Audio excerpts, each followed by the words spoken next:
임직을 하도록 하겠습니다. 김남일 집사님 잠깐 앞으로 나와주시기 바랍니다.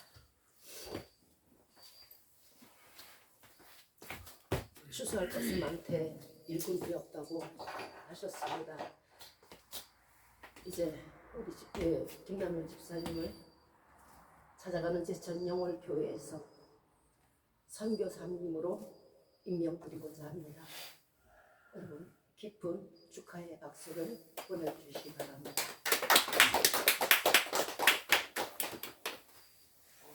사도행전 1장 8절입니다. 오직 성령이 너희에게 임하시면 너희가 권능을 받고 사마리아 땅 끝까지 이르러 내 증인이 되리라. 나오십시오. 예. 선교사 임직회입니다. 김남일 선교사님의 임직을 축하드리며 하나님을 사랑하고 사람을 사랑하는 성령 충만한 선교사님이 되시기를 축원드립니다. 네가 죽도록 충성하라. 그리하면 내가 생명의 면류관을 네게 주리라. 계시록 2장 10절입니다. 주후 2025년 12월이고 찾아가는 제천 영월교회 담임목사 최영선입니다.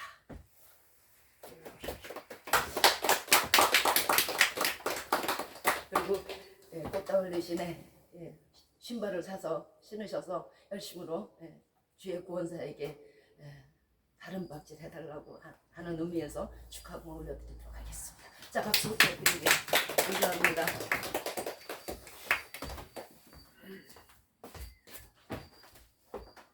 자, 사도행전으로 신앙 고백드리겠습니다. 전능하사 천지를 만드신 하나님 아버지를 내가 믿사오며 그 외아들 우리 주 예수 그리스도를 믿사오니 이는 성령으로 잉태하사 동정녀 마리아에게 나시고 본디오 빌라도에게 고난을 받으사 십자가에 못 박혀 죽으시고 장사한 지 사흘 만에 죽은 자 가운데서 다시 살아나시며 하늘에 오르사 전능하신 하나님 우편에 앉아 계시다가 저리로서 산자와 죽은 자를 심판하러 오시리라. 성령을 믿사오며 거룩한 공예와 성도가 서로 교통하는 것과 죄를 사하여 주시는 것과 몸이 다시 사는 것과 영원히 사는 것을 믿사옵나이다. 아멘.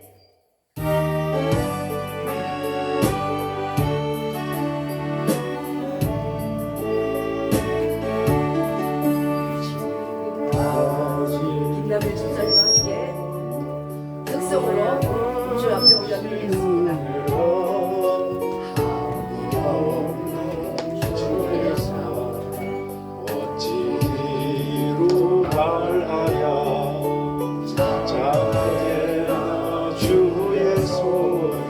항상 살펴주시고 모든 일을 주 안에서 형통하게 하시네.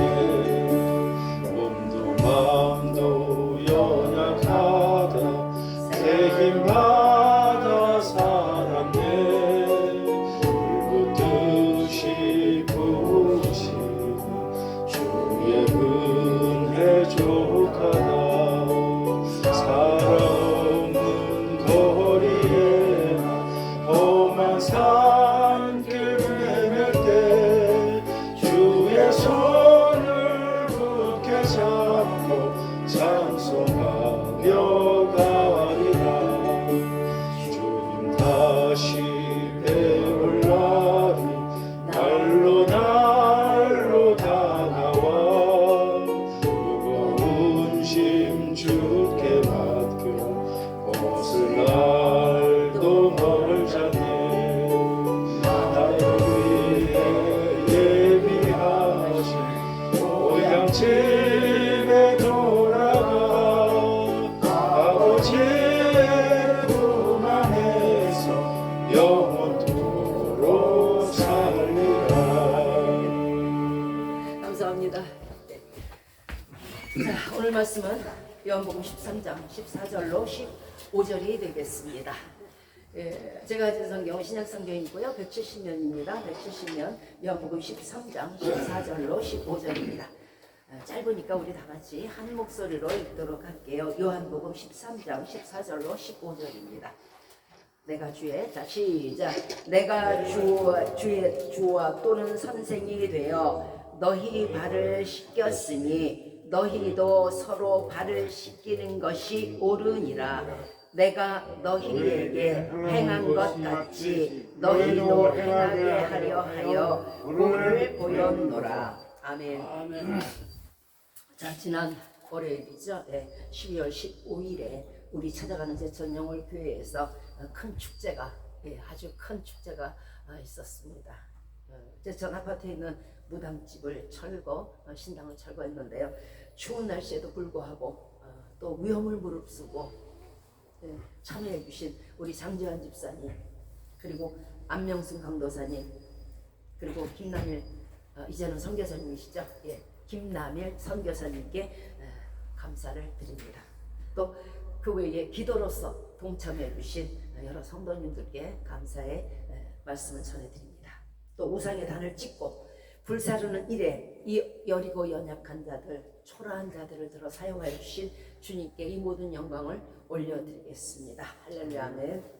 자, 오늘 시간에는 겸손한 성도가 됩시다 하는 주제로 말씀을 전해드리도록 하겠습니다. 예수님께서 자신의 목숨을 버리면서까지 우리를 구원하신 이유는 후사를 통한 기쁨을 얻기 위함이십니다.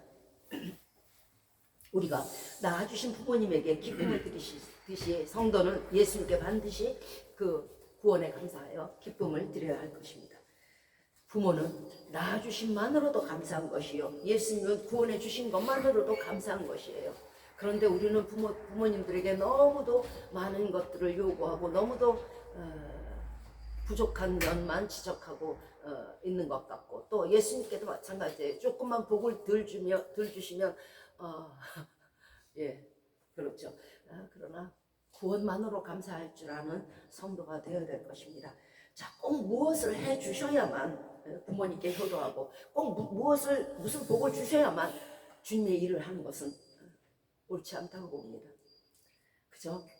예수님께서 그 피로 지금 당장 죽든 내일 죽든 굶겨 죽이시든 헐벗어 죽이시든 그것만으로, 구원만으로 감사한 성도가 되어야 될 것이에요.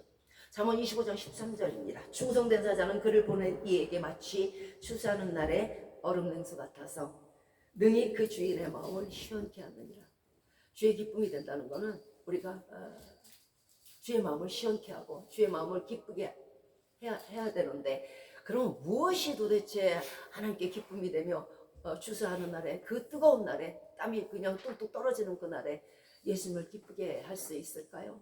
바로 발걸음이에요. 우리의 발걸음. 내가 지금 무엇을 하고 있는가? 내가 지금 무슨 생각을 하고 있는가? 한 번쯤은 생각을 해봐야 돼요. 우리는 교회에 앉아 있다고 하고 말씀을 듣고 읽는다고 하지만 실질적으로 머릿속에서는 온갖 잡다한 생각에 들어갈 수가 있어요. 그러나 영과 육을 온전히 주님께 드릴 때 주의 기쁨이 되는 것입니다. 시편 18편 18절과 19절입니다. 저희가 나의 재앙의 날에 내게 이르렀으나 여호와께서 나의 의지가 되셨도다. 또 나를 넓은 곳으로 인도하시고 나를 기뻐하심으로 구원하셨도다. 우리를 기뻐하심으로 구원하셨으니 우리도 또한 기뻐함으로 주 앞에 우리의 영과 육을 드려야 되지 않겠습니까? 또 예수님께서 40일 밤낮으로 금식하셨습니다. 너무도 줄이셨어요. 또 우리도 그렇게 금식하는 것이 마땅하지 않겠습니까? 마치 나와 동떨어진 사람이 금식하는 것이냐, 내가 잘나서 하는 것이냐, 온 동네방네 금식한다고 소문내고, 그것은 옳지 않습니다. 예수님께서 금식하셨듯이 당연히 금식하는 거 당연한 거예요. 당연한 일을 하면서 그것이 특별한 것인 것처럼 유세라 그러죠. 유세를 부리면 안 되죠. 자, 겟세마네 동산에서 땀방울이 핏방울이 되도록 기도하셨으면 우리도 마땅히 기도해야 될 것이에요. 요한복음 2장 15절입니다. 예수님께서 노끈으로 채찍을 만드사 양이나 소를 성전에서 내어 쫓으시고 사람들의 돈을 쏟으시고 상을 엎으시고 비둘기 파는 자들에게 가지고 나가라 하셨습니다. 비둘기 가지고 나가라. 하나님의 성전에서 하나님의 거룩함을 욕보이는 것에 대해서 의로운 분노를 발하신 것이에요. 하나님께서 주신 쌀, 그 무당의 집이나 이런 데 가보면 참 기가 막힙니다. 쌀, 명태, 그것도 찹쌀, 물, 옷감, 그리고 온갖 뭐 총천이된 물감들, 그거 하나님께서 주신 거잖아요. 하나님이 비를 안 내려주셨으면 어디 가서 물을 얻겠어요? 하나님께서 빨진 옷을 파는 뭐 물감을 안 주셨으면 어디 가서 얻겠어요? 쌀을 안 주셨으면요. 심으면 뭐예요? 햇빛이 있어야 되죠. 하나님의 은혜를 더럽히는 것에 대한 모든 더러운 것을 부수는 것 또한 성도로서 마땅한 거예요. 아, 저 사람들은 되게 믿음이 좋은가 봐. 야, 나는 믿음이 좋아서 이렇게 신당 철거한다? 이게 아니란 말이죠. 누구나 해야 되는 마땅한 일이에요. 그 마땅한 일을 하지 않을 때 하나님은 슬퍼하실 것이고, 그 마땅한 일을 할 때 하나님은 더 큰 거를 원하시는 게 아니에요. 하늘에 올라서서 신당을 철거하라는 것도 아니고요. 그저 예수 그리스도께서 본을 보이신 것처럼 그 마땅한 일을 그냥 하는 거예요. 당연히. 그런데 마치 특별한 것처럼 그 마땅한 것조차도 하지 않는다는 거예요. 세상이 황폐한 것은요, 우상이 승하기 때문이고요. 교회가 황폐한 것은요, 가라지 때문이에요. 이 땅이 황폐한 것은 정말 우상이 만연해서 그런 거예요. 종교는 자유라고, 그러나 당신들의 자유로 말미암아 이 땅이 황폐하고, 이 땅이 황폐하면 누가 또 황폐해요? 이 나라가, 이웃이, 여러분의 가정이, 여러분의 자녀가 황폐한 거예요. 그것은 어떻게 책임지실 것입니까? 하나님께서 주신 해와 달 아래서 하나님을 인해 얻는 것들을 우상에게 주고 거기다 절을 하고 하나님의 거룩하신 은혜를 저버린다면 하나님이 당연히 이 땅에 복을 주시지 않을 거잖아요. 그러니까 황폐하게 되는 거죠. 이 땅에 곡식을 안 내는데 우리는 잘 먹고 잘 살겠습니까? 내 가정, 내 자녀는? 예수님께서 죄인된 우리를 사랑하사 죽으셨으니 우리도 또한 죄인된 자들을 위해서 죽는 것이 그게 지극히 마땅한 거예요. 마가복음 1장 18절에서 이르시되 우리가 다른 가까운 마을로 가자. 거기서도 전도하리니 내가 이를 위하여 왔노라 하셨어요. 예수님께서 하늘나라 복음을 전도하러 오셨으니 우리도 전도하는 거 마땅한 거예요. 당연한 것이고요. 마치 전도하는 사람은 뿔이 3개 있는 것처럼 생각하지 마세요. 뭐 특별한 은사를 받았다고 생각하지 마세요. 하나님으로 인해서 예수 피로 구원을 얻었다고 생각하시면 당연히 해야 되는 거예요. 그것이 마땅한 거예요. 우리에게 입을 주시고 손을 주시고 눈을 주시고 귀를 주시고 발을 주셨을 때 너 위해서 먹고 너 위해서 살으라고 한 게 아니잖아요. 또한 예수님께서 십자가에 달려 돌아가셨으니 우리도 또한 주를 위해서 죽는 것이, 죄인들의 주를 위해서 죽으셨듯이 우리도 또한 원수들을 위해서 죽는 것이 당연한 거예요. 마땅한 거예요. 순교하는 사람 뿔 3개 달린 거 아니란 말이에요. 마치 큰 결심이나 한 것처럼 나는 순교의 믿음을 갖고 있어. 그게 아니고요. 성도라면 예수 그리스도의 은혜로 구원을 받았으면 정말 지극히 당연한 거예요. 없는 게 이상한 거죠. 없는 게. 장님 나라에 가면 눈 둘 있는 게 뭐 잘못된 거라면서요. 없는 게 이상한 거예요. 예수님은 본을 보이셨는데 십자가에 달려 돌아가셨는데 나 몰라라 하는 거 그거 잘못된 거잖아요. 그거 왜 본을 보이셨어요? 지면이 남아서? 성경책이 지면이 남아서 써놓으신 거예요? 예수님께서 이 모든 일에 본을 보이셨으니 우리도 또한 그 보여주신 본에 따라서 행하는 것이 마땅한 것이요. 이 마땅한 일을 할 때 주의 기쁨이 되는 것입니다. 너희가 생각할 것 이상의 것을 생각하라는 게 아니에요. 너희가 행할 것 이상의 것을 행하라는 게 아니에요. 그저 예수님이 인성으로 오셔서 사람으로 오셔서 사람으로서 본을 보이셨으니 믿음의 본을 보이셨으니 너희도 그대로 따라오라는 거예요. 특출한 게 아니고 특별한 게 아니고 기이한 게 아니고 이상한 게 아니에요.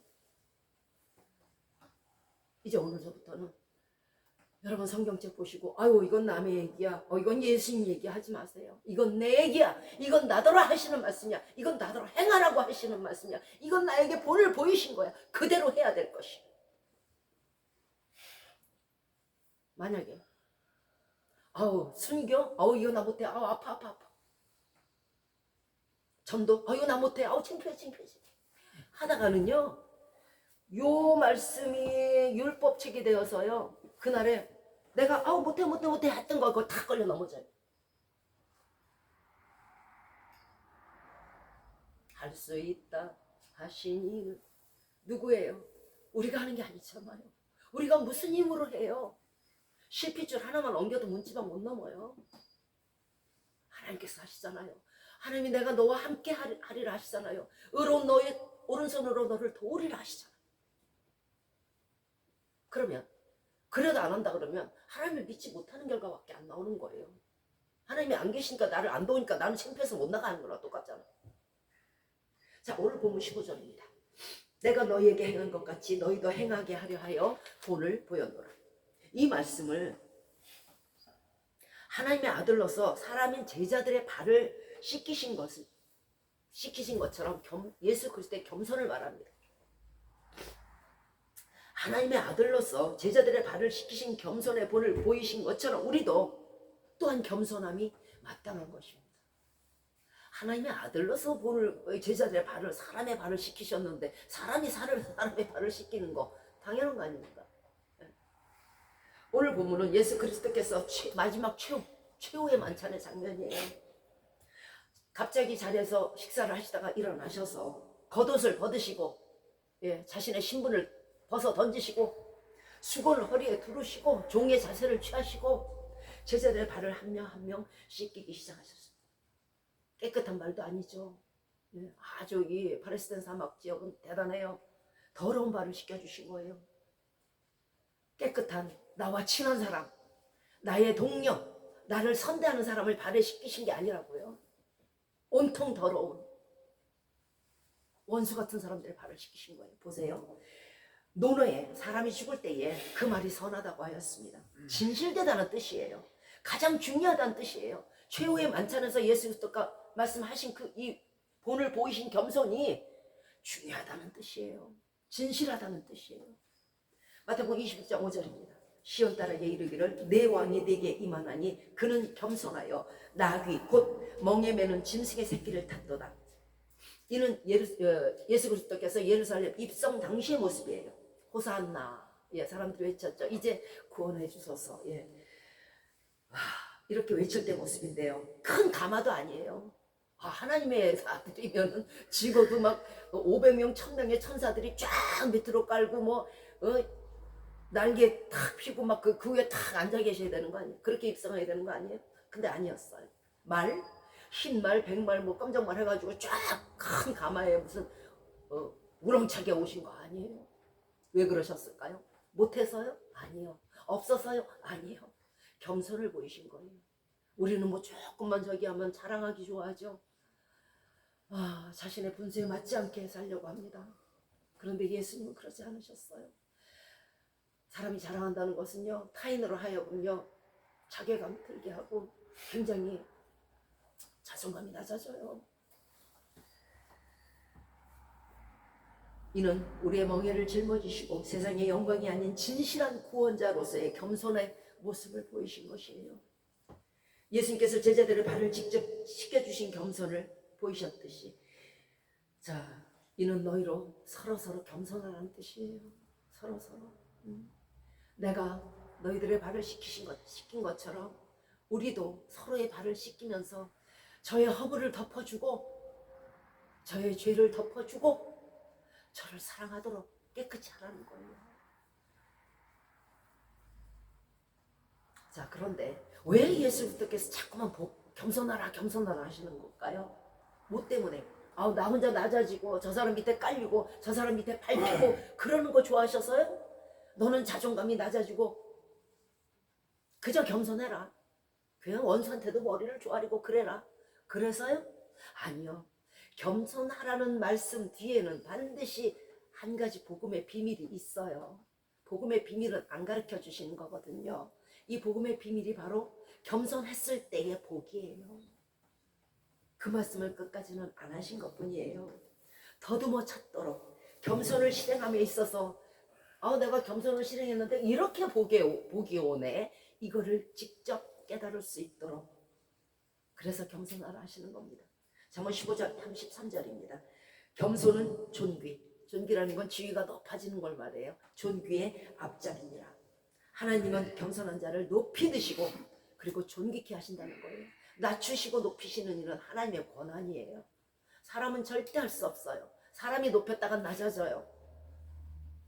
자, 시편 17절입니다. 여호와여 주는 겸손한 자의 소원을 들으셨다고 말씀하셨어요. 모든 기도의 응답은요 겸손에서 나와요. 자, 우리들이 말하죠. 왜 처음에는 내가 초신자 때는 그렇게 예수 그리스도께서 기도 응답을 잘 하시고 막 복도 막 내려주시더니 2년, 3년 직분을 받고 높아지니까 왜 기도해도 안 듣지? 왜 그럴까요? 성도들 왜 군림하려니까 그러는 거잖아요. 김집사 왔어? 성도 왔어? 이러니까 그러는 거잖아요. 겸손이 사라지면 반드시 복은 사라져요. 왜? 존귀케 되지 않으니까. 모든 기도를 응답하신다고 했죠. 왜? 겸손한 사람에게는 기도 응답 안 돼요. 절대로 안 돼요. 하나님, 나 내일 당장 이게 필요해요. 먼저 네 손부터 닦고 와라. 먼저 네 마음부터 닦고 와라. 누구 앞에서나 겸손한 자를 하나님이 높이는데 본인이 높아졌다고 난리를 치니까 머리를 구겨 박을 수밖에 없어요. 낮출 수밖에 없는 거예요. 그러니 무슨 복을 받겠어요? 스바냐 2장 3절입니다. 여호와를 찾으며 공의와 겸손을 구하라. 너희가 여호와의 분노의 날에 숨김을 얻으리라. 무슨 뜻이에요? 구원이에요. 심판의 날에요. 겸손한 자는 구원 얻어요. 끝까지 겸손하고 인내한 사람은요 하나님께서 양의 편에 서게 하시는 거예요. 내가 누군데 왜 밖에 나가서 울면서 이를 빡빡할까요? 교만하니까요. 내가 누군데, 내가 누구누구 목사인데, 내가 누구누구 권사인데, 내가 돈이 얼마나 많은데, 내 지위가 얼마나 높은데, 이랬다가는 그날로 끝장이에요. 천국은 겸손한 자의 것이죠. 거기 가서도 그럴 거 아니에요? 어이, 이 천사, 내가 더 높은데?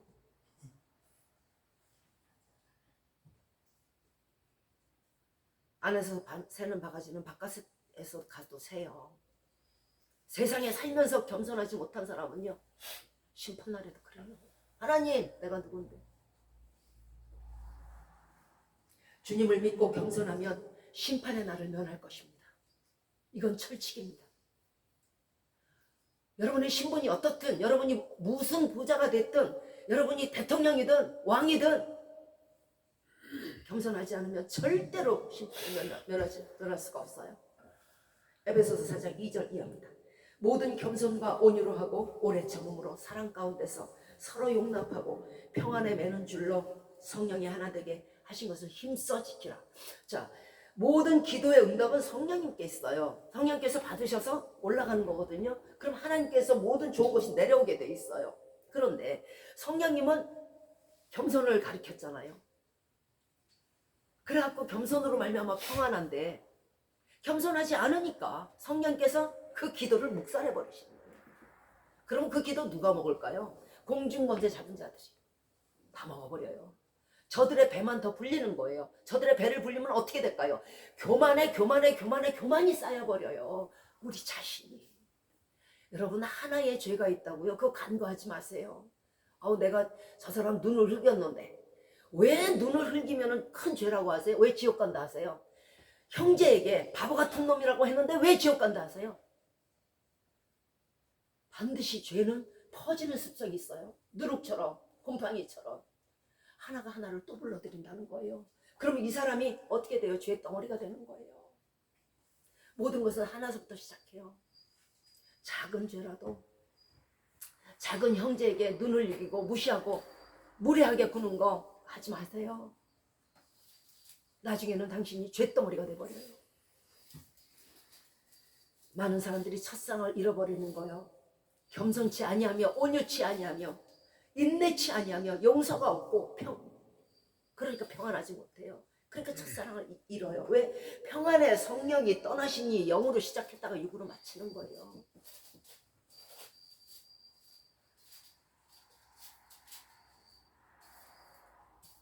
항상 모든 것이 부메랑인 것이에요. 여러분이 사람을 무시했으면 여러분은 100배로 받아요. 다른 사람에게 무시당할 거예요. 여러분이 다른 사람에게 무례를 범했다면 여러분 100배로 받아요. 그것이 30배, 60배, 100배예요. 그 결과인 거예요.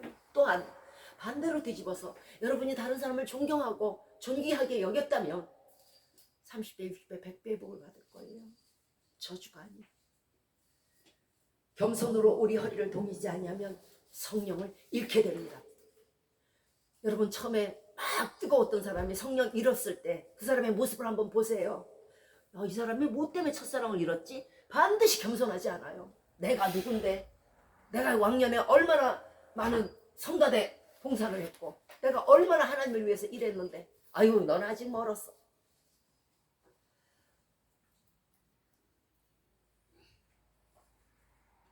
베드로전서 5장 6절입니다. 하나님의 능하신 손 아래서 겸손하라.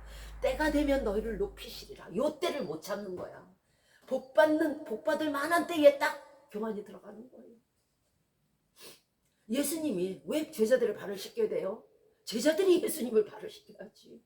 거꾸로 된 게 거꾸로. 겸손함으로 오래 참으면 낮은 자를 높이 드시는 주님께서 여러분을 높여주십니다. 단 그 상황에서는 인내가 필요한 거예요. 끝까지 겸손해야 되는 거예요. 죽는 날까지. 욥기 22장 29절입니다. 네가 낮춤을 받거든 높아지리라고 말하라. 하나님은 겸손한 자를 구원하시느니라. 겸손치 아니하면 구원도 없어요. 밟히세요. 밟히면 높아져요. 예전에 보리 이삭 밟죠. 우리 뭐 때문에 그러죠? 얼음이 이렇게 올라와서 그러나요? 그러면 크게 되는 거예요. 밟히세요. 전도 왜 해요? 밟히려고 하는 거예요. 겸손하여 하나님의 구원을 얻으면 하나님의 자녀가 되고 하나님의 자녀가 되니 사람으로서 그 이상의 존귀가 어디 있어요? 그래서 겸손은 존귀의 앞잡인 거예요. 하나님은 겸손하지 않으면 구원하지 않아요. 구원하지 않으면 하나님의 자녀가 될 수가 없어요. 그런데 겸손해서 하나님의 자녀가 되면 사람으로서 이 큰 영광이 어디 있어요? 인간으로 태어나서 이 오장육부 더러운 것 가진 인간으로 태어나서 감히 하나님의 자녀가 된다고요? 이거 이상 존귀한 건 없어요. 이 땅에서 밟힘으로 말미암아 이렇게 존귀하게 되는 거예요. 이사야서 57장 15절입니다. 내가 높고 거룩한 곳에 거하며 통회하고 마음이 겸손한 자와 함께 거하시나니. 하나님이 함께 거하시면 어떻게 돼요? 빛이신 하나님으로 말미암아 모든 어둠의 세력이 물러가요. 우리 범사에. 그러니까 어떻게 될까요? 영과 이게 형통함이 오는 거예요. 하나님이 거하시지 않으면 마귀가 들어가 있으면요. 좋은 일이 있어도 호사다마예요. 마귀가 해박나요. 사람이 마귀하고 짝꿍하고 있어. 좋은 일이 없잖아요. 병들게 하고 미치게 하고 망하게 하고 죽이고. 하나님께서 함께 거하시며 생명의 하나님이 함께 계시고 온갖 좋은 것에 근본이신 하나님께서 함께 하시니 온갖 좋은 것으로 지정하게 될 것이고 생명을 얻을 거 아닙니까? 하나님이 영생하시잖아요. 마귀 영생이에요? 아니요. 영원히 불에 타요. 예수 그리스도께서 나귀 새끼를 타시며 제자들의 발을 씻기신 겸손이 어떻게 됐어요? 지금 예수님 하나님 보좌 우편에 앉아 계시는 영광이 있잖아요. 예수님이 나귀 새끼 타게 생겼어요? 예수님이 제자들의 발을 씻기게 생겼어요? 하셨잖아요. 하시니까 하나님 보좌 우편에 앉으신 거잖아요. 여러분 예수 그리스도 우편에 앉고 계시고 싶으세요? 내가 높으니 네가 높으니 나 권사니 나 목사니 할 필요 없어요. 아멘. 어린아이처럼 너희가 겸손하면 되는 거예요. 아멘. 천국에서는요, 낮은 자가 높은 거예요. 어린아이처럼 되지 않으면 천국에 갈 수도 없지만 높아지지 않아요. 여러분의 마음이 어린아이처럼 되시길 바라요. 예수님께서 발을 씻기신 12제자 중 누가 있었어요? 최후의 만찬이라고 말씀드렸죠. 마지막 만찬이라고. 이 중에 누가 있었어요? 예수 그리스도를 판 가롯 유다가 있었어요. 그렇죠? 예수님은 가롯 유다에게 무릎을 꿇으시고 그 발을 씻기셨단 말이에요. 이해하시겠어요? 아멘. 저 같으면 지나갔을 거예요. 너 좀 나가 있어봐. 너 좀 나가 있어봐 했을 거예요. 그러지 않으셨어요. 발 씻을 때 서서 씻겨요? 대야 들고서 물 뿌려요? 아니잖아요. 발을 씻기려면 반드시 무릎을 꿇어야 돼요. 아멘. 가롯 유다에게 자신을 팔아서 십자가에 달리게 하는 그 가롯 유다에게 무릎을 꿇었단 말이에요. 사람이 아닌 하나님으로서. 나는 저 사람은 절대 용서 못해. 이 소리가 나오세요.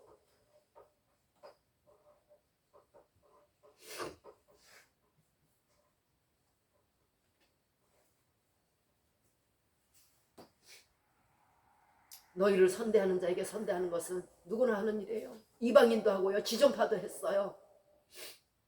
너희를 선대하지 아니하는 자에게 무릎 꿇으라는 거예요. 너희를 선대하지 아니하는 자에게 겸손하라는 거예요. 대적자, 나의 원수, 맨날 나를 아주 못살게 굴고 나를 비방하고 나를 못되게 욕하고 다니는 그 사람을 위해서 무릎 꿇고 저의 발을 씻기라는 겸손을 보이라는 거예요. 마태복음 10장 29절입니다. 나는 마음이 온유하고 겸손하니 나의 멍에를 메고 내게 배우라. 그리하면 너희 마음이 쉼을 얻으리라. 교만하다는 것은요, 공중에 떠 있는 것과 같아요. 사람이 공중에 떠 있고 하늘 나뭇가지가 위에 올라가면 연약하잖아요. 연약한 나뭇가지를 붙들고 있으면 떨어지게 돼 있어요. 자, 마태복음 5장 5절입니다. 온유한 자가 복이 있나니 땅을 기업으로 받을 것이요. 빌립보서 2장 5절이 합니다. 너희 안에 이 마음을 품으라. 곧 그리스도 예수의 마음이니 그는 근본 하나님의 본체시나 하나님과 동등됨을 취하지 않고 자기를 비워 종의 형체를 가져 사람들과 같이 되었느니라. 이 땅에서 아무리 높은 권세자라도 예수님보다 높은 자가 없어요.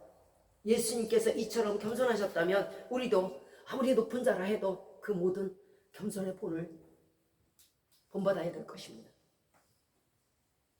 그러므로 보잘것없는 소자, 비루한 자, 어눌한 자, 가난한 자, 병든 자, 그리고 죄인, 이들에게 겸손함이 또한 마땅할 것입니다.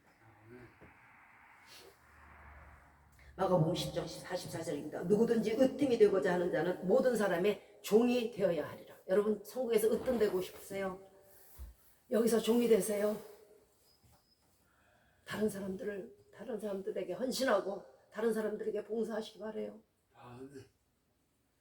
어렵고 괴롭고 연약한 자들, 고통받는 자들에게 봉사하시기 바래요. 겉옷 아니라 속옷이라도 주시기 바래요. 베드로는 자기 앞에 왔을 때 예수님이 발을 씻기라 하자 그랬어요. 예수님, 내 발을 어떻게 씻겨요? 절대 주님은 내 발을 씻기지 못할 것입니다. 베드로 속에는 어느덧 제자들의 수제자라는, 제자들의 대표라는 그런 교만이 들어가 있었어요. 그러니까 예수님 앞에서 절대 안 됩니다, 이따위 소리를 하는 거예요. 절대라는 말은요, 하나님 외에는 없어요. 절대자니까요. 그런데 인간은요, 절대 안 됩니다, 못해요, 이런 소리 하면 안 돼요. 그거 못해 신앙. 내가 남에게 교만하면 저 사람이 나를 큰 사람으로 보고 나를 대단하게 여기겠지, 내가 허세를 부리고 이러면 나를 부자로 보겠지, 그러지 마세요.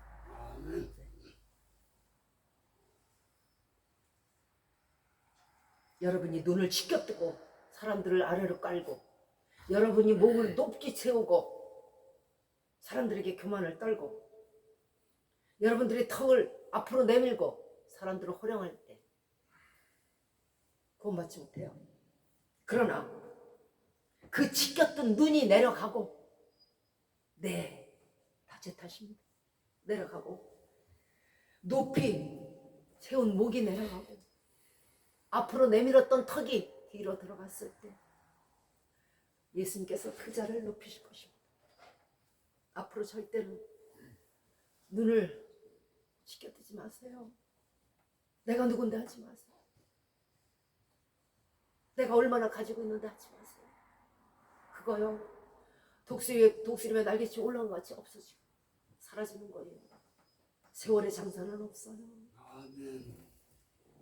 모세는 이스라엘 백성의 지도자로서 40년간 광야 생활을 하면서 어느덧 지도자의 위치에 올라가 버렸어요. 그리고 사람들을 홀대했겠죠. 그러므로 무리와 반석을 두 번 침으로 말미암아 약속의 땅 가나안까지 들어가지 못했잖아요.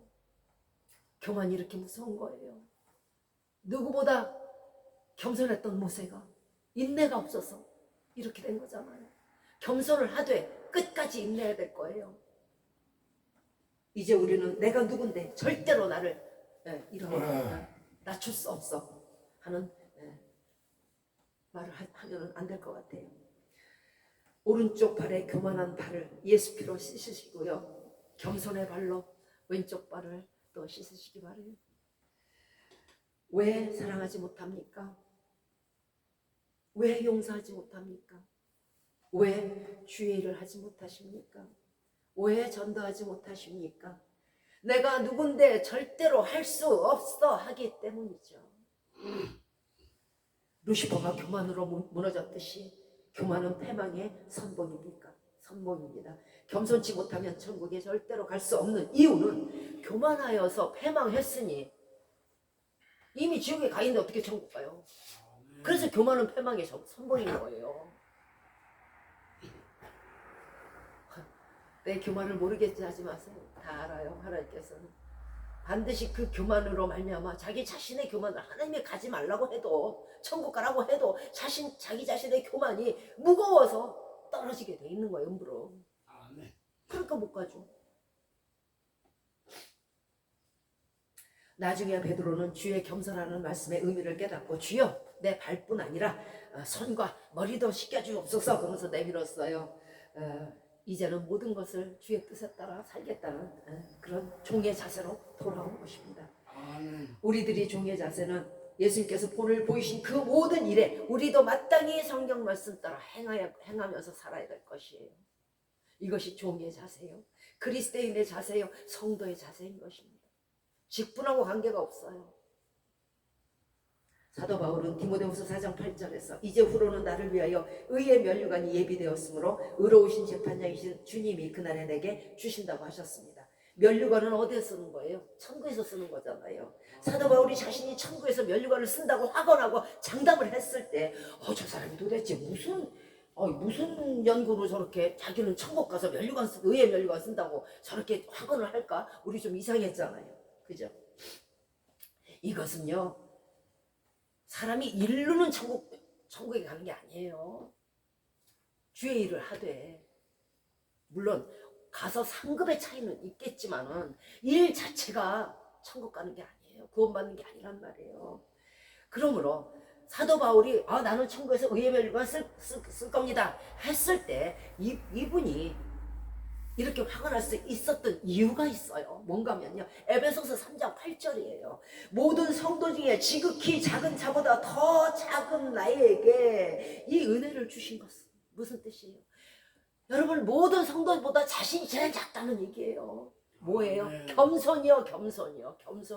그렇게 일을 하면서도, 그렇게 교회를 세우고, 그렇게 산과 들을 넘어서 죽을 고비를 넘기면서 일하면서도 그 작은 성도보다, 처음 들어온 사람보다, 처음 믿는 사람보다 자신이 제일 작다는 거예요. 이 겸손이 저를 살린 것이고, 이 겸손이 저로 천국에 들어가게 한 것이고, 그 겸손으로 말미암아 또 일함으로 말미암아 의의 면류관을 쓰게 된 거예요. 아멘. 이해하시겠습니까? 디모데전서 1장 15절입니다. 죄인 중에 내가 아시죠? 괴수니라. 모든 죄인 중에 조금 전에는 믿는 사람을 얘기했지만 모든 죄인 중에 악한 죄인 중에 저 살인하고 강도하고 강간하고 지금 감옥에 있는 사람들 그 중에 자신이 괴수랍니다. 왜 그럴까요? 저 사람들은 사람에게 대해서 죄를 졌지만 자신은 예수 그리스도를 핍박했잖아. 우리도 마찬가지예요. 우리 예수 안 믿을 때 예수 믿는 사람 핍박한 거 그 사람을 핍박한 게 아니에요. 사울아 사울아 네가 왜 나를 핍박하느냐 했던 것처럼 예수 그리스도를 핍박한 거라고요. 그러니까 우리는요 저 기가 막힐 죄인 50명을 연쇄살인하고 100명을 연쇄살인한 죄인보다 더 기가 막힌 죄인이에요. 저들은 사람에게, 우리는 예수 그리스도를 핍박합니다. 그러니까 죄인 괴수 중에 괴수인 거예요. 그러니까 어디 교만할 일이 어디 있어요. 우리 마음에 우리 속에 이 마음을 품는다면 하나님께서 구원해 주세요. 왜? 불쌍히 여기시고 하나님은 긍휼의 하나님, 자비의 하나님이시기 때문에 그래요. 사도 바울은 예수님과 사람 앞에서 겸손했습니다. 사도 바울의 면류관은 겸손이 있었기에 얻을 수 있는 것이고요. 사도 바울의 구원 역시 겸손이 있었기에 얻을 수 있는 것이었습니다. 우리가 예수 그리스도의 겸손한 마음을 잃으면 예수님 나라에, 겸손한 예수님 나라에 갈 수가 없어요. 왜? 예수님은 겸손한데 나는 교만한데 그게 돼요? 벨리알과 예수님이 어떻게 함께 할 거예요? 예수님의 마음은 하나님의 아들이시라도 제자들의 발을 씻기시는 겸손함, 나귀 새끼를 타는 겸손함, 하나님의 말씀에 끝까지 죽기까지 복종하는 겸손함, 이 겸손함입니다. 여러분 예수 그리스도 함께 살고 싶으세요? 꼭 겸손하시기 바라요. 나보다 남을 낮게 여기시고 높이시고 존귀하게 여기시기 바라요. 그 사람이 아무리 초라하고 아무리 비루하고 아무리 보잘것 없어도 그렇게 하지 마세요. 우리 모두 주 앞에서 겸손과 온유로 낮은 자일지라도 작은 자일지라도 원수에게라도 겸손함으로 땅과 하늘의 영예를 얻으시는 온 세계 교회와 온 세계 교회 성도님들과 여러분과 여러분의 가정과 여러분의 온 지경이 되시기를 주 예수 그리스도 이름으로 축원드리겠습니다. 아멘. 자 이제 우리 김남일 집사님께서 나오셔서 악수무당에서 예수님의 복음의 전도자가 됐다. 오늘 제 9편으로 전해드리겠습니다. 나오실 때에 힘찬 응원과 격려의 할렐루야 아멘으로 맞아주시길 부탁드리겠습니다.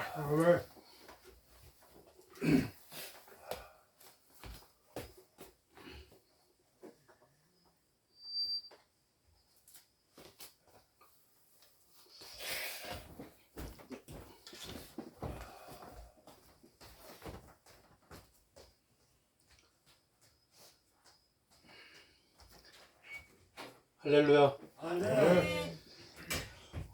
오늘도 소중한 간증의 자리에 서게 해주신 아버지 하나님께 큰 영광을 올립니다. 안녕하세요. 저는 전직 박수 무당이었답니다. 현재는 귀신을 섬기는 무당들과 귀신 들린 자들에게 예수님의 복음의 전도자로 활동을 하고 있는 김남일이랍니다. 할렐루야. 오직 주 예수. 할렐루야. 할렐루야. 전국에 계시는 성도님, 시청자, 구독자 여러분, 오늘의 간증은 8편에 이어서 9편이랍니다. 9편. 지난주 12월 15일이죠. 제천 화성아파트에 서창원 성도님의 신당을 철거하였습니다. 찾아가는 제천 영월 장로교회에서는 전국에 무당집 신당을 무상으로 철거를 해드리고 있습니다. 이번에 첫 번째로 제천에 계시는 서창원 성도님의 신당을 철거를 하였습니다. 신당에 있는 물건 모두 버리고 그날 그곳에 이제 예수님의 사진과 말씀을 벽에다가 걸어 두었습니다. 아멘. 서창원 성도님은요, 그동안 우상 숭배를 했던 귀신들을 치워버리려고 그 마음은 항상 있었어요. 있었지만 그걸 치워버리고 손을 잘못댔다가는 해를 입을까봐 두려워서 못했던 거죠. 그 자손들이나 이제 가족을 또 건드릴까봐, 본인을 건드릴까봐. 그래서 못 치우고 집에 신당에 이제 촛불과 향을 피우고 또 옥수를 올리고 귀신과 조상들에게 제사를 지내고 그러던 중에도 저와 이제 목사님과 성도님들께서 전도를 같이 해주셔서 교회를 다시 다니시게 됐어요. 근데 그 참 많은 우여곡절이 있었답니다. 교회 주일 예배에 다녀가시면 몸이 아파서 그 다음날 막 쓰러지고 그랬어요. 다 귀신들, 마귀들이 하는 짓이랍니다. 교회를 가면은 안 되겠다 싶은 그런 마음을 자꾸 심어주는 거예요, 귀신들이. 그래서 이제 매번 쓰러졌어요. 몇 번이고, 그런 과정을 몇 번이고 이제 있으셨는데 그 힘든 과정을 잘 견디시고 2주 전이죠. 2주 전에 울산 평안교회에서 이제 간증해서 저와 같이 특성으로 예수를 나의 구주 삼고 처음 그 특성을 했어요. 이제 하였답니다. 그리고 12월 15일이죠. 그러니까 그 한 6시간에 걸쳐서 뭐 며칠 되지는 않았어요. 이제 한 6시간에 걸친 철거 현장 그 장면과 서창원 성도님의 그 울산 평안교회에서 그때 특송을 할 때 그날 서창원 성도님 그 두 눈에서 눈물이 막 쏟아졌어요. 그날 못 보셨을 거예요. 다 앞만 보고 계셔가지고. 근데 그때 그 은혜죠. 은혜 받고 성령 받는 걸 저 봤어요. 그때. 그래가지고 그 유튜브 저의 그 유튜브 방송 첫 장면에 이제 특송하러 나오면서 그때 그냥 눈물이 쏟아지는 거예요. 눈물 아니거든요. 그 은혜 받고 성령 받아서 그래 흘리는 눈물이었답니다. 아멘. 제가 그때 특송하고 이제 그 눈물 쏟아지는 걸 보고서요. 제가 직감으로 이제는 됐다. 아주 큰 결심을 했구나. 그렇게 마음에 생각이 들더라고요. 제가. 그래서 그 영상을 제가 몇 번이고 돌려가면서 봤어요. 돌려서 울고 또 돌려서 또 돌려보고 계속 눈물밖에 안 나는 거예요. 그게. 그게 왠 줄 아세요? 제가 울은 게. 그 눈물의 의미는 저는 아는 거예요. 그러니까 그게 은혜였었고 성령 때문이라는 것을. 10계명 중에 너는 나 외에는 우상을 만들지 말지니라. 출애굽기 20장 3절 이하입니다. 너는 나 외에는 다른 신들을 내게 있게 하지 말지니라. 5절입니다. 그것들에게 절대 절하지 말며 그것들을 섬기지 마라. 나 여호와 너희 하나님은 질투하는 하나님인즉 나를 미워하는 자의 죄를 갚되 아비로부터 아들에게로 3대 4대까지 이르게 하거니와 나를 사랑하고도 내 계명을 지키는 자에게는 천대까지 은혜를 베푸느니라 이렇게 했습니다. 여기서 질투의 의미는 질투란 첫 번째 하나님의 주권을 훼손되었을 때, 두 번째 하나님의 영광이 가려졌을 때입니다. 그리고 세 번째 하나님의 사랑을 받아들이지 아니하였을 때입니다. 시편 106편 36절입니다. 그들의 우상을 섬김으로 그것들이 그들에게 올무가 되었도다. 여러분, 우상은 우리에게 올가미와 같습니다. 근데 여기서 문제는 3대 4대 자손이 100% 귀신을 섬겼을 때 100% 저주를 받는다입니다.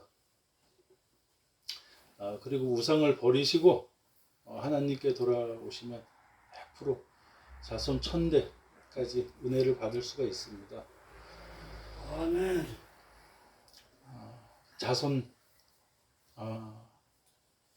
가족과 자손을 사랑하신다면은 지금 바로 신당 법당을 우상의 단을 바로 철거하시기 바랍니다. 아멘. 이번 서창원 성도님 우상 숭배인 그 무당을 13년을 하셨어요. 이번에 아주 큰 결심을 하고서 그걸 버리셨답니다. 시편 36절 우상은 올가미와 같다고 했습니다. 출애굽기 20장 3절 이하의 말씀에서 3대 4대 자손이 저주를 받는다고 하였습니다.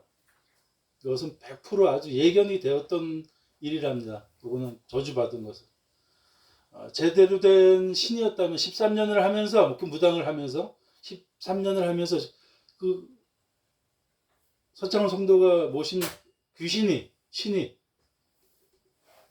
제대로 되었던 신이라면은 절대 이런 일어나지 않았을 겁니다. 자, 여기서 잘 들어주시기 바랍니다. 신내림을 그 서창원 성도께서 신내림을 받은 후 3년이에요. 3년 후에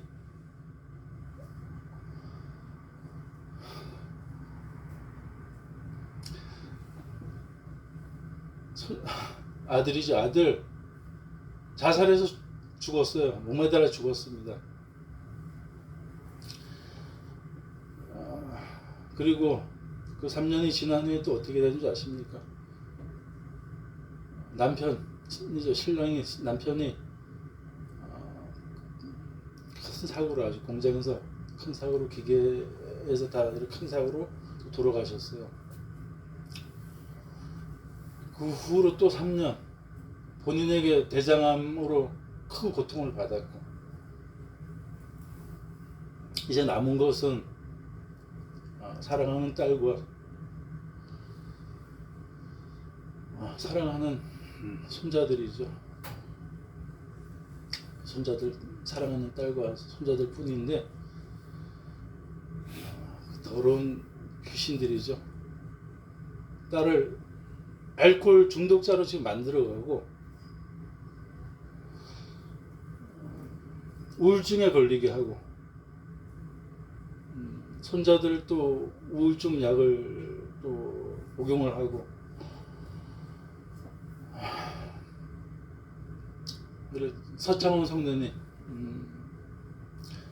이번에 아주 큰 결심을 하여 주셨습니다. 정말 감사드립니다. 박수 한번 쳐주세요. 진짜 감사드립니다. 이제껏 서창원 성도님께서 겪으신 그 고통은 신당 철거 그날부로 아주 모두 그날부로 끝났답니다. 그 고통 다 사라졌습니다. 이 큰 영광을 하나님께 바칩니다. 아멘.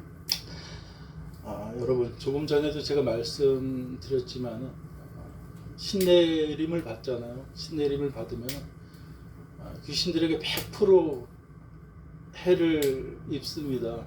저 또한 무당이었다 그랬잖아요. 저희 집안도 아버지 때에서 아버지 형제분 농약 먹고 자살하신 분도 계세요. 이게 다 왜 할아버지가 무당이었는데 우리 할아버지가 그 자식이 농약 먹고 그 본인도 죽고 그 아들 농약 먹고 죽고 또 그 아들 물에 빠져 죽고 그 후에 또 다른 형제분 물에 빠져 죽고 다 죽입니다. 그게 절대 잘 될 수가 없어요. 네. 통계로 봤을 때요. 통계로 봤을 때 주변에 신내림을 받은 후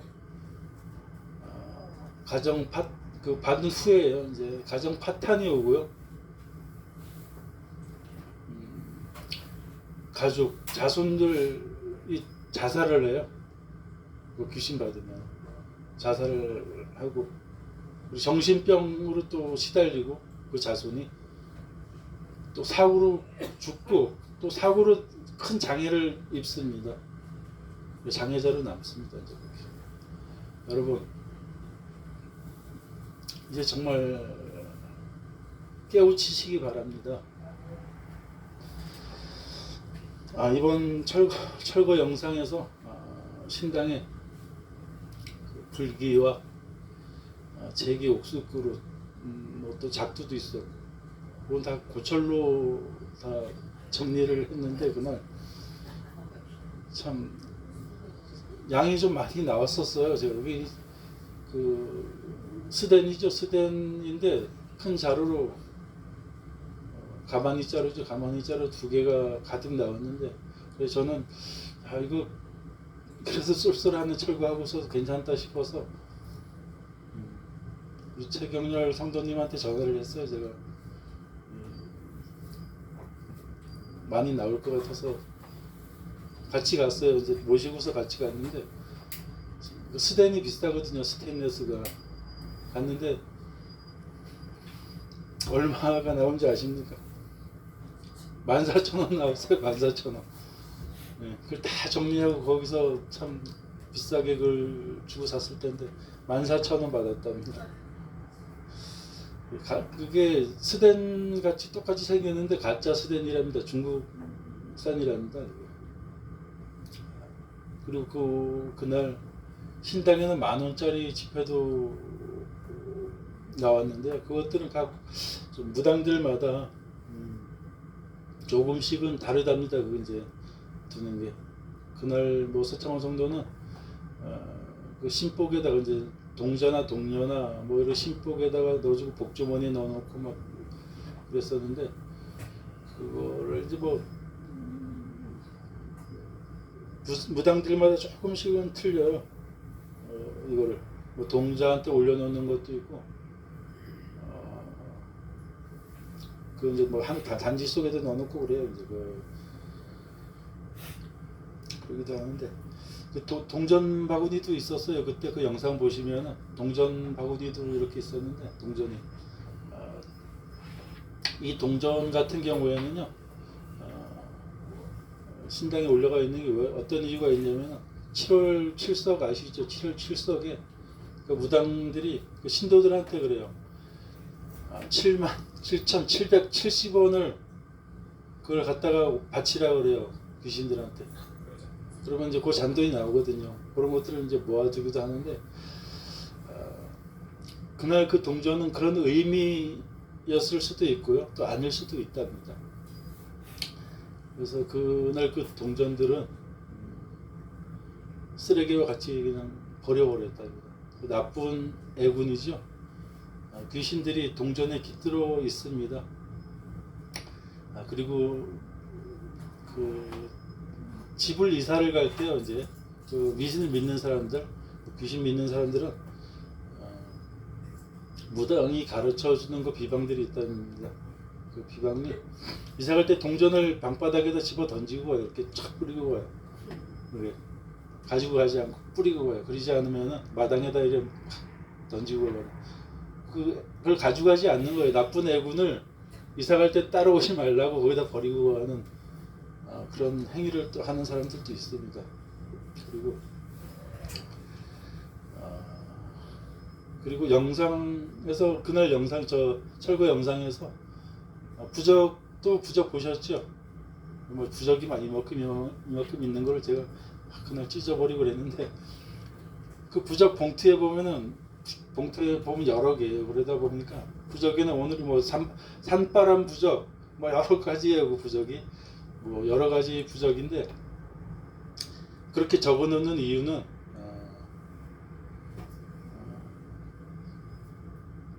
이 부적이 섞이면은 무당들도 몰라요. 그걸 어디에 들어가는 부적인지도 모르고 분명히 자기가 썼으면은 그걸 알 텐데 불교 백화점에서 사왔으니까 써놓지 않으면 못 찾아요. 무당들도 이걸 많은 부적을 막 섞어놓고서 찾으라 그러면 절대 못 찾아요. 근데 찾는 사람도 있겠죠.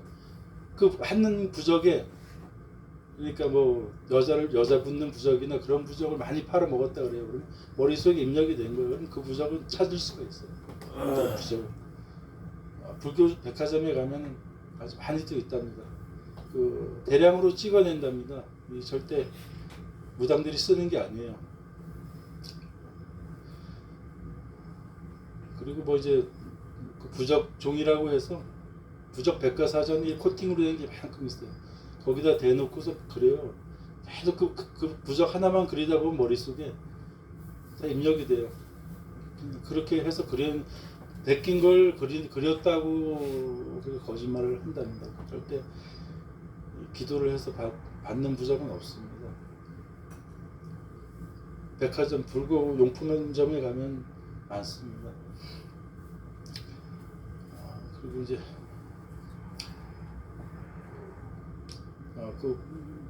이렇게 하셔도 괜찮을 방법인 것 같아요.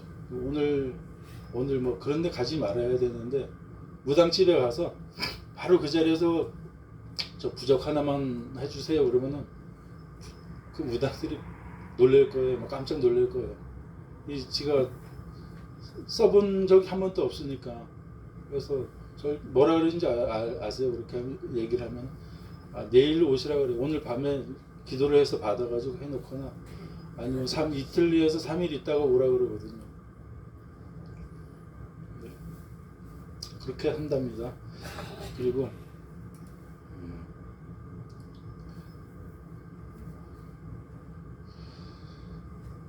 그걸 이제 몇천 원에 사다가 몇십만 원, 몇백만 원까지도 팔아먹어요. 그 부적은.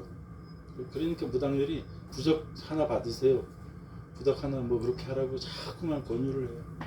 제일 싼 것도 한 뭐 10만 원 이상일 거예요. 부적 하나가. 그리고 이제 뭐 2025년도 이제 얼마 안 남았죠. 며칠 안 남았는데 이 해가 바뀔 때마다 무당들이 그 신도들이죠. 신도들한테 부적을 다 반납하라 그래요. 이제 다시 가지고 오라 그래요. 그러지 않으면 그 부적을 깨끗한 곳에 두고서 태워버리라고 하거나 다시 가지고 오라 그래요. 그리고서 새 부적을 다시 받아가라고 그런답니다.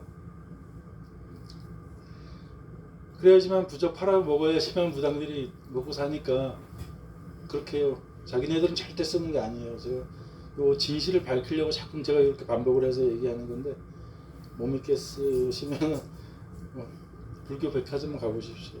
아주 다양하게 있습니다. 그리고 여러분 무당들 귀신 들린 자들의 그 귀신 들린 자들에게 공통점이 있어요. 제가 느낀 건데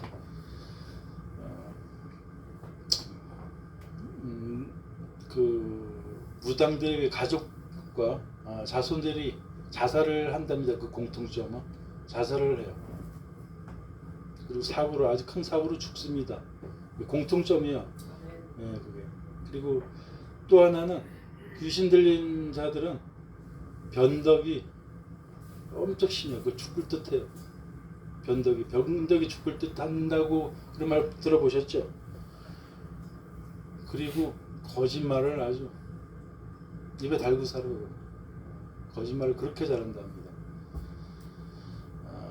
귀신 들린 자들은 손바닥을 그냥 앞뒤로 그냥 막 이렇게 그냥 이랬다 저랬다 아주 엄청 심하답니다. 그리고 눈동자도 흐리멍텅하고 초점이 없습니다. 그리고 제대로 눈을 마주치지를 못해요. 눈을 마주치고서 얘기를 못한답니다. 귀신 들린 자들의 공통점이랍니다. 그리고 그날 그 철거 영상에서 방울 소리 들어보셨을 거예요. 제가 이제 이거는 무당들이 이렇게 하는 방울 소리라 이렇게 하는데 무당집에 가면은요 그 무당이 방울을 흔들면서 귀신을 부르고 그 방울 소리는 혼을 빼고 집어넣는 듯한 그 소리예요. 그 방울 소리가. 그날 목사님 그 방울 소리 들어보셨죠? 어때요? 어떻습니까? 정신 나가겠죠. 그걸 들으면 그 소리가 아주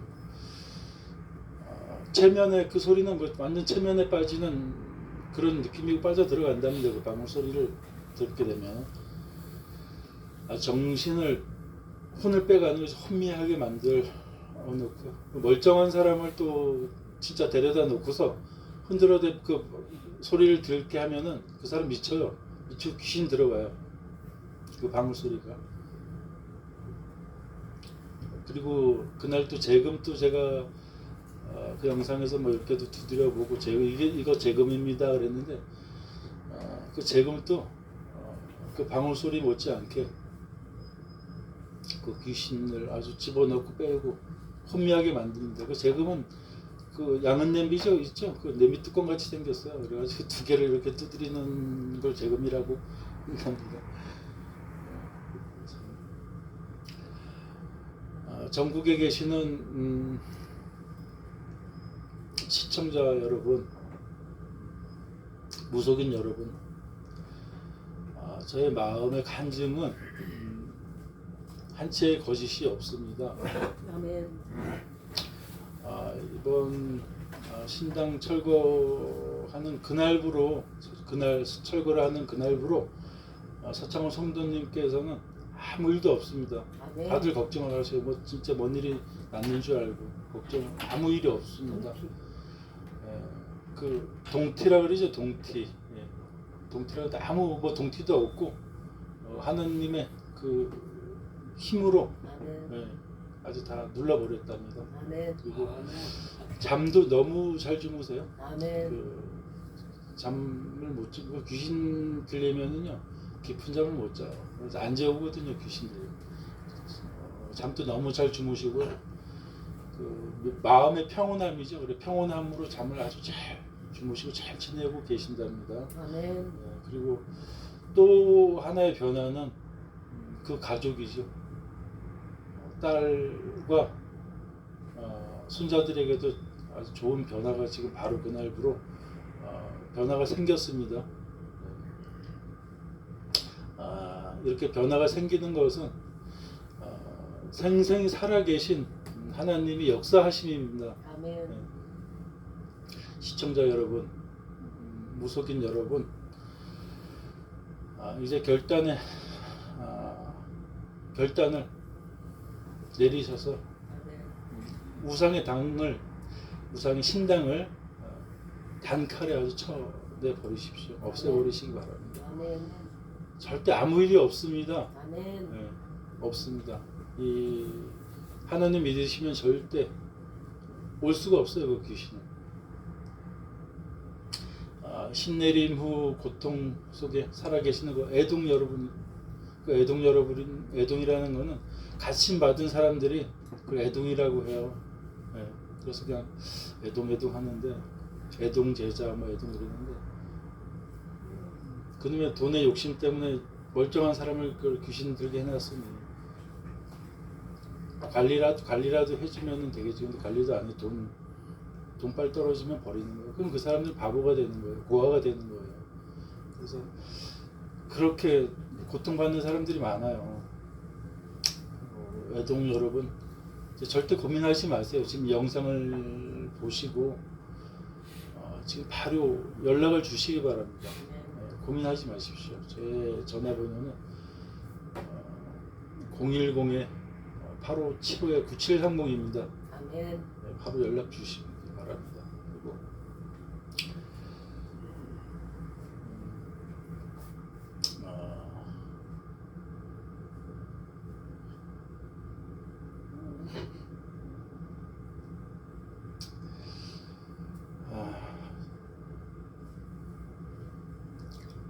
저에게 연락을 주시면은 신앙 상담과 제가 신앙 상담과 하나님을 영접하실 수 있는 하실 수 있게 도와드리겠습니다. 생생히 살아계신 하나님은 무속인 여러분, 귀신병으로 고통받는 분들을 아주 끝까지 기다려 주시며 여러분들을 사랑하고 계십니다. 신당 법당을 철거 후 잘못되는 것은 저 김남일이가 모든 것을 100% 책임질 수 있습니다. 책임지겠습니다. 그러니까 꼭 연락 주시기 바라고요. 저의 유튜브는요, 찾아가는 제천영월 교회 이렇게 검색을 하시면은 바로 그 유튜브 그 홈이죠. 유튜브 채널로 바로 연결이 된답니다. 검색창에 찾아가는 제천영월 교회 이렇게 검색 꼭 해주시기 바랍니다. 그리고 댓글 꼭 연락 주시고 댓글 댓글 달아주시기 바랍니다.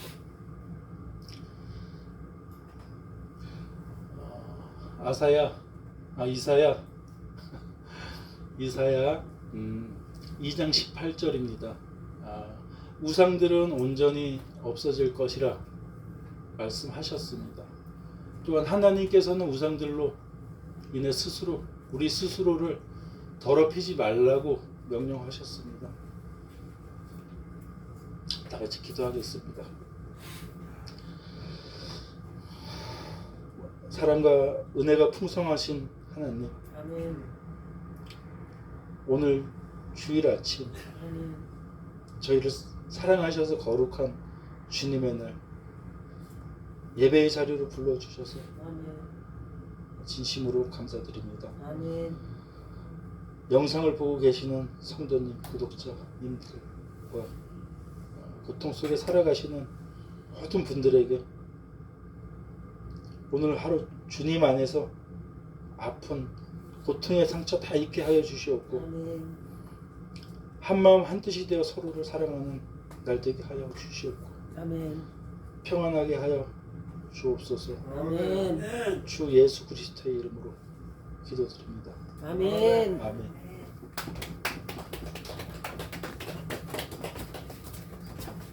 수고하셨습니다. 자, 이제 축도와 주기도문으로 오늘 예배를 마치도록하겠습니다.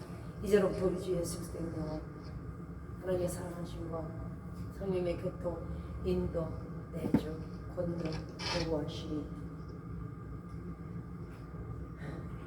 일평생 주님의 기쁨이 되는 성도가 되기로, 또한 모든 사람에게 겸손하기로, 하나님 앞에서 더욱더 겸손하기로 이 시간 마음에 결심하고 다짐하는 우리 머리 위에 이제로부터 영원토록 함께 하시길 주 예수 그리스도의 이름으로 축원드리옵나이다. 아멘. 하늘에 계신 우리 아버지여, 이름이 거룩히 여김을 받으시오며 나라의 마음이시며 뜻이 하늘에서 이룬 것 같이 땅에서도 이루어집니다. 오늘날 우리에게 일용할 양식을 주시고 우리가 우리에게 죄 지은 자를 사하여 준 것 같이 우리의 죄를 사하여 주옵시고 우리를 시험에 들게 하지 마옵시고 다만 악에서 구하옵소서. 내게 나라와 권세와 영광이 아버지께 영원히 있사옵나이다. 아멘.